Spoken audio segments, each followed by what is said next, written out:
Introducing tibig, Ficus nota of the family Moraceae. Tibig is a small and fast-growing evergreen tree from the fig family.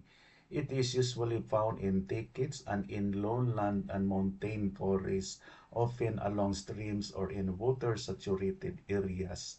Its wood has very limited use for firewood and charcoal. It has been noted that water or sap extracted from the tree trunk can be used to treat fever, urinary infections, and muscle pain. The bark and root decoction can also be used to treat diabetes, hypertension, cough, asthma, urinary tract infection, and other respiratory illnesses. This plant can also be planted as a live fence and roadside tree. It has tasteless edible ripe fruits that are usually eaten with sugar or cream. The young leaves can also be cooked as a vegetable.